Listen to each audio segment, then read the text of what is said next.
Okay, let me just say this up front. Wellness shouldn't feel this confusing. We're living in a time where women have access to more wellness information than ever before. Yet, so many still feel overwhelmed trying to figure out what actually matters, what's worth changing, and how to build a healthier lifestyle that feels real and sustainable and that's going to last long term. And honestly, I think that confusion is costing women more than money.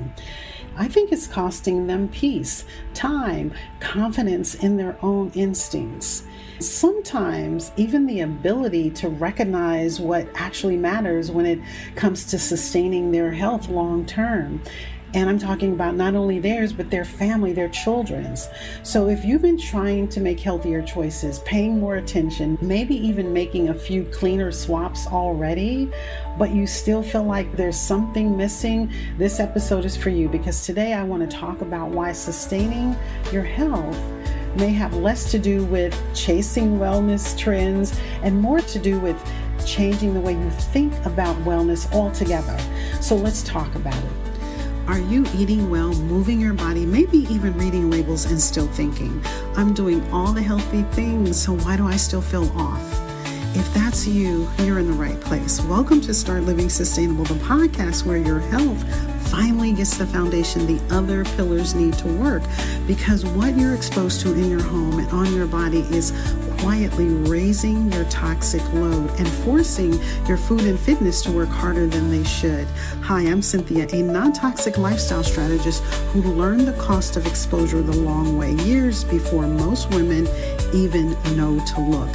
Now you can start where I wish I could have, so your body can respond to the work you're already doing, not fight against it. Because when your foundation is supported, your sleep, hormones, clarity, and even your workouts finally catch up with your intentions without turning your life into a project. If you're ready, let's begin. Now, before we jump in, if you've been listening to the podcast and realizing you want more clarity and understanding around what may actually be affecting your health, energy, routines, and home environment, I want to go ahead now and invite you to book one of my Healthy Home Reset Audit sessions while the spots are still available this month. This is where I help women identify what's quietly working against their wellness and where to focus first without the overwhelm. You can grab a spot at startlivingsustainable.com.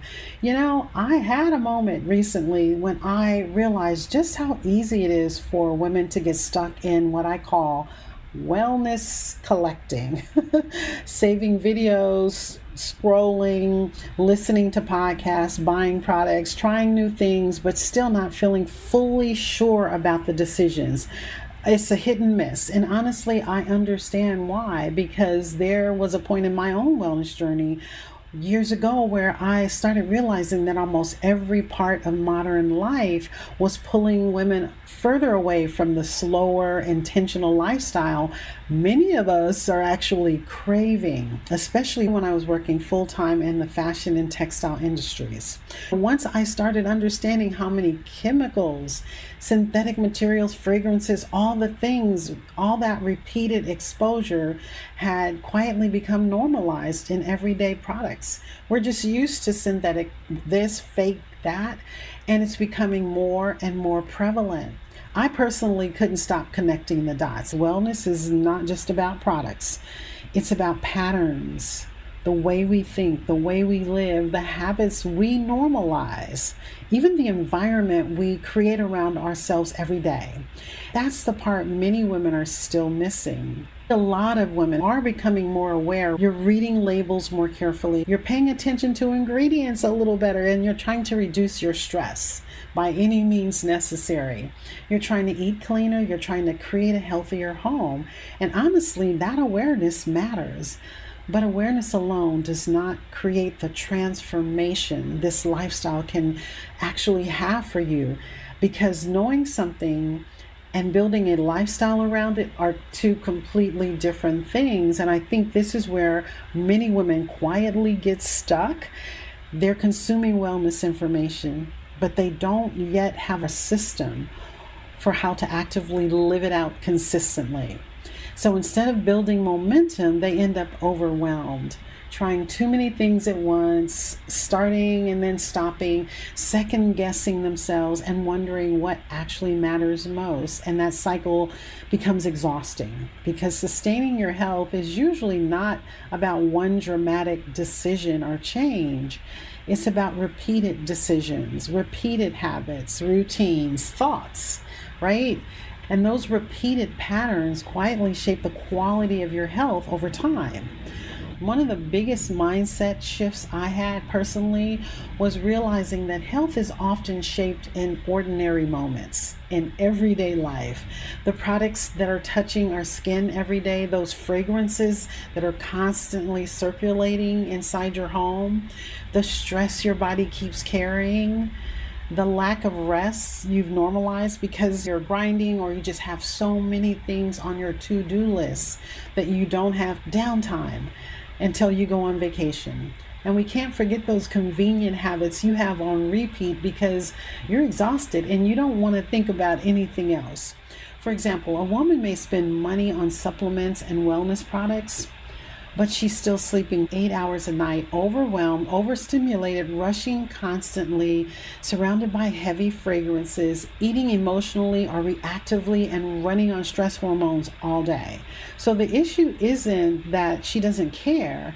The issue may just be that nobody helped you connect the dots between your home environment, your habits, your nervous system, and the way you're living every single day. This is why the way you think about wellness matters so much, because your thoughts shape your priorities.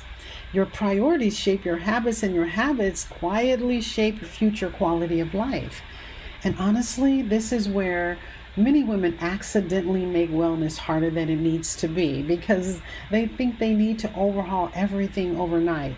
But sustainable wellness doesn't usually happen that way. I really want you to hear this part. You do not need to become extreme to become healthier. You don't need to panic or throw everything away or even think you can live perfectly. What you need is momentum. One healthier habit replacing an unhealthy one. One intentional shift repeated consistently. One better routine becoming your new normal over time. Maybe that starts with prioritizing sleep. Maybe it's reducing heavily fragranced products in your home. Maybe it's cooking at home a little more consistently. It could even be becoming more intentional about what touches your skin every day. Those smaller shifts matter more than most women realize because repetition creates momentum, and momentum changes identity. That's how sustainable wellness is actually built. It's not built through pressure, it's built through progression. Eventually, wellness becomes less about restriction and more about stewardship. You see, the body you live in needs to be treated a certain way, and it matters how you treat it. Your peace matters. Your home environment, your nervous system, your habits, they all matter. So many women are living in survivor mode while calling it normal. The constant rushing, constant stimulation, constant stress, the constant convenience. But sustaining your health often requires slowing down a little bit, just enough to ask yourself, is the way I'm living actually supporting the kind of life I say I want? That question alone can change so much for you. Be honest with yourself, because wellness is not about adding healthier things to your life. Sometimes it's about changing what you've normalized already. So, if there's one thing I want you to take away from today's episode, it's this. Sustaining your health is not built through random wellness trends. It's built through the repeated thoughts, habits, routines, standards, systems, and behavior you normalize every single day until it becomes second nature. Once a woman begins thinking differently about wellness, she starts living differently too. It's amazing to see it happen when you have that personalized support. And if you're realizing you want support identifying where to focus first in your own life and home environment, my Healthy Home Reset Audit sessions are open now. There are limited spots this month. You can learn more at startlivingsustainable.com. You can also sign up for a session there. Next week, we're going to continue this conversation by talking about how women unknowingly normalize stress, exhaustion, overstimulation, and burnout. We need to understand why so many women have quietly disconnected from what feeling well actually feels like. So I want to thank you for spending your time with me today. And if this episode helped you connect a few dots differently, would you share it with another woman in your life? Maybe a friend, a sister, a coworker, another mom that you know trying to create a healthier lifestyle while navigating all the noise around wellness right now. Because sometimes one shift in perspective can completely change the direction of someone's health journey. Don't forget to take advantage of the resources I've shared down below in the show notes for you. Thank you again for being here today with me, and I'll meet you right back here next week for another conversation about intentional wellness, sustainable living, and creating a healthier life from the inside out. Until then, keep learning just like I am and start living sustainable for you and your family. Thanks for listening to Start Living Sustainable. If this episode met you where you are, share it with a friend who might also need it as well. Your voice helps more women find the foundation they've been missing. Until next time, feeling lighter never goes out of style.